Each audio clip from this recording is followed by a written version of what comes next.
is Sheva and I am here with my beloved sister, Erin Toffenberg.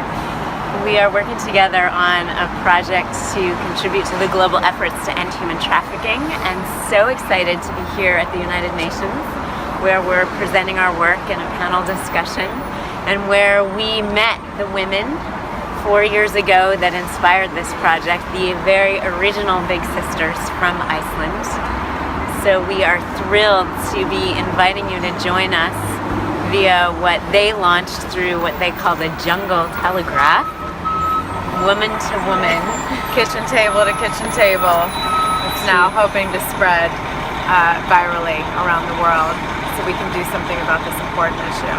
So we'd like to tell you today the story of the Big Sisters and Operation Big Sister. So why would a UN Peace Messenger organization be here at the Commission on the Status of Women talking about human trafficking?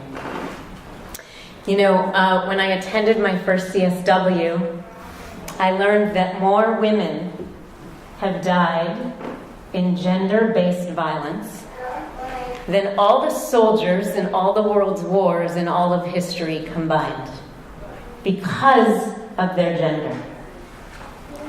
And I discovered that we cannot talk about building a culture of peace without addressing gender-based violence. And we cannot address gender-based violence without addressing sex trafficking of all peoples, but especially of women and girl children. Which is why the 16th Sustainable Development Goal of Peace and Justice has as its second target ending trafficking and exploitation. And it begins for us with the heart,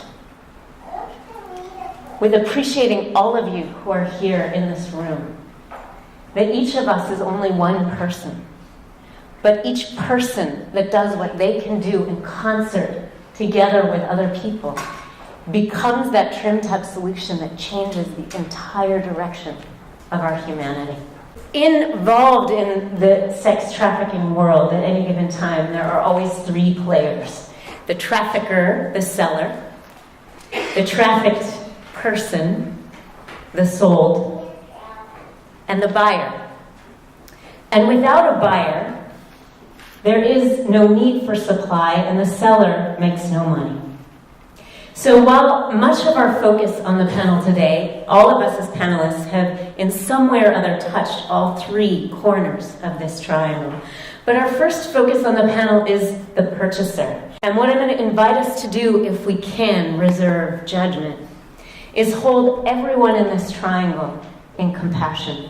In our work with human traffickers and rehabilitating buyers, our experience is they use much of the same language that survivors and victims do, which is, I broke free of that. We could imagine for a moment that this entire triangle is a prison.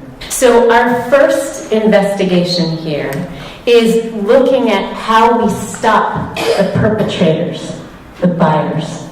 The problem is so vast. The UN Office of Drugs and Crime has suggested that human trafficking is now set to outpace both the drugs trade and the arms trade as the largest illicit industry in the world. And one of the things driving the acceleration of this in the world is media, technology, and the internet. It is now easier for human beings to purchase each other than ever before.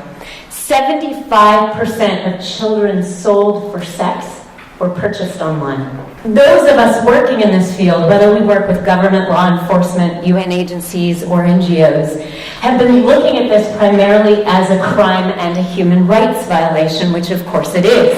And so we put our resources toward rescuing victims, prosecuting perpetrators, and the problem with these strategies is that as soon as we do that, there are more to take their place. So it is outpacing all our efforts.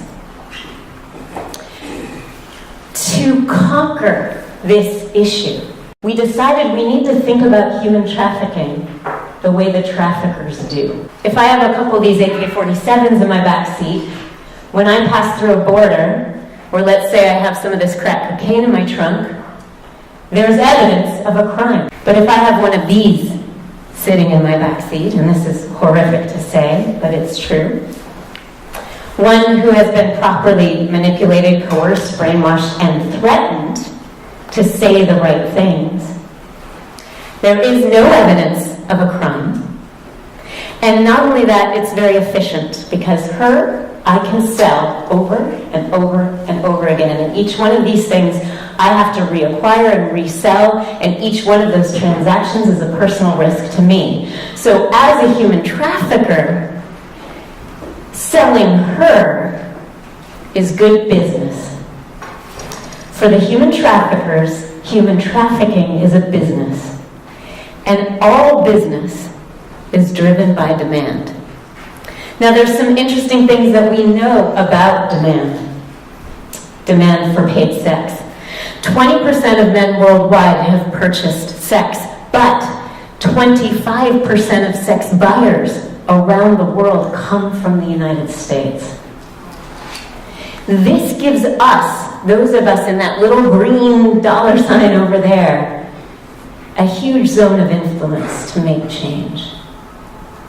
Now, in order to make that change, we need a solution that's bigger than the problem. Law enforcement by itself, government agencies by themselves, and NGOs by themselves are not big enough to solve this problem. But there are more civilians who don't buy sex than there are those involved in the sex trade. So, just to give you a perspective here on how demand drives the market and some of the data that we have on this. This comes to us from our law enforcement partners in Seattle. On an average night in Seattle, there are 4,000 trafficked slaves, young girls and women, being sold. But there are 21,000 men that want to buy them. If we want to have influence, just look to see where our greatest influence is.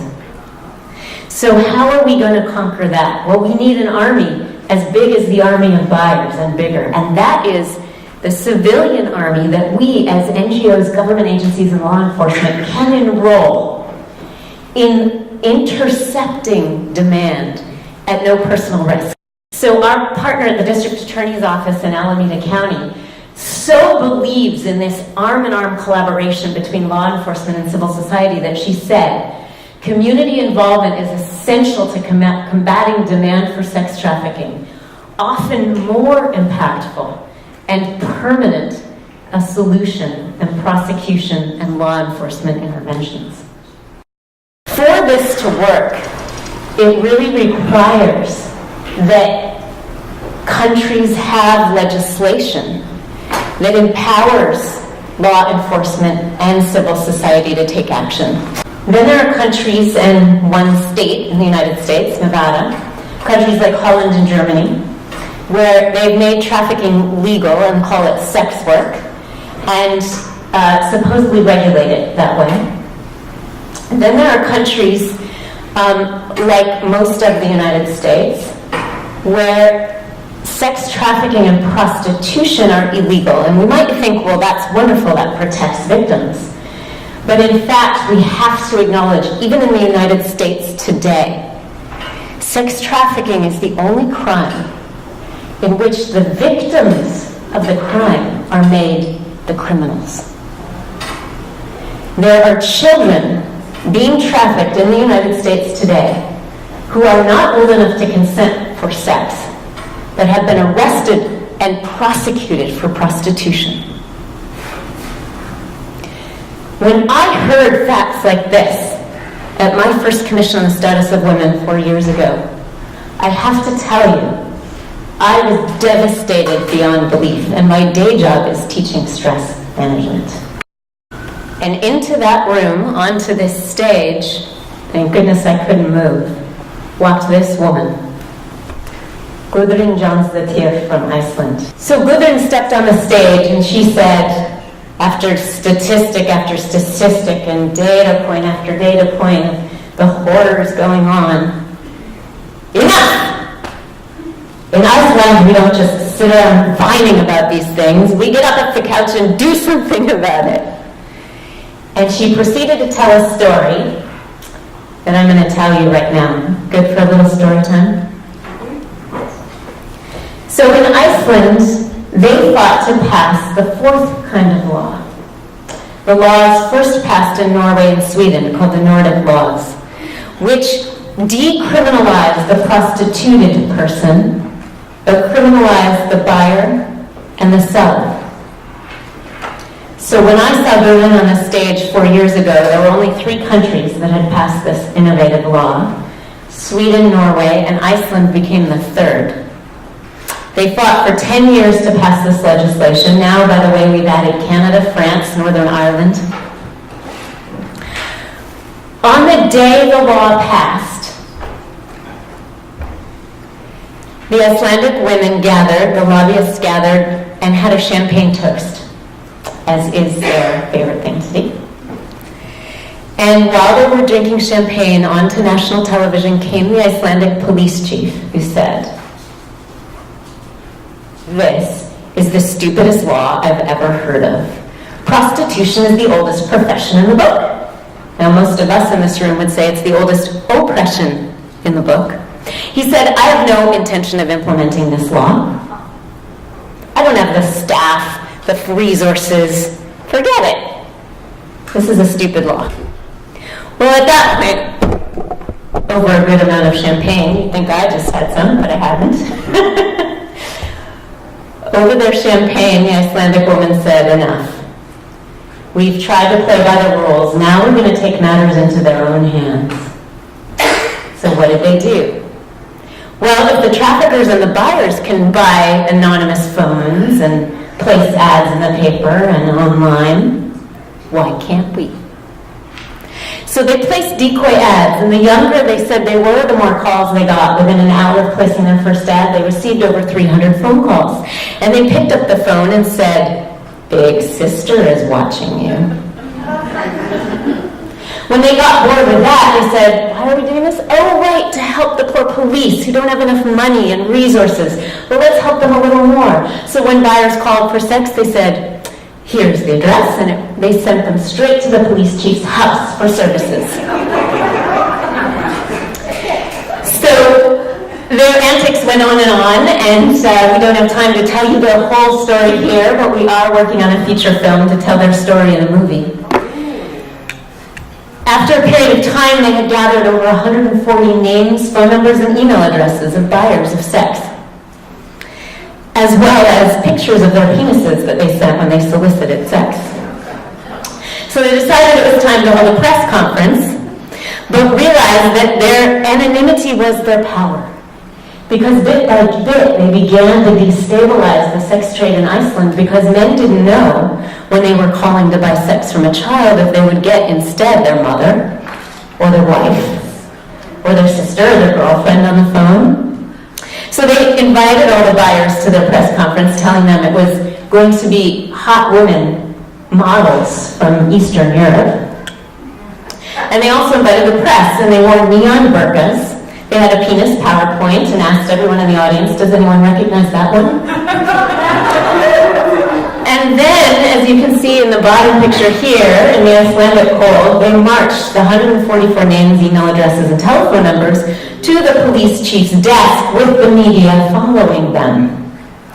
Well, a week after their press conference, the Icelandic government thought this must be an important thing, so they assigned 25 million krona to creating a special police task force to ending human trafficking in Iceland. 13 brothels that were posing as champagne clubs were shut down by the police. Multiple buyers of prostitution were actually arrested and prosecuted, even though they were told they couldn't use the information because it was entrapment. And the first traffickers were prosecuted in Iceland after that operation. Perhaps equally as significant, they did develop a clothing line beyond their neon burqas. And the police chief now proudly wears these outside of his uniform. "I am responsible" boxer shorts. When I heard good Gudrun share this on the stage 4 years ago, I was lifted out of my despair and realized we really can make a difference. Individual human beings that care, when we come together, are that which changes the tide of the world. And there are several best practices of theirs that we want to highlight. They made it fun.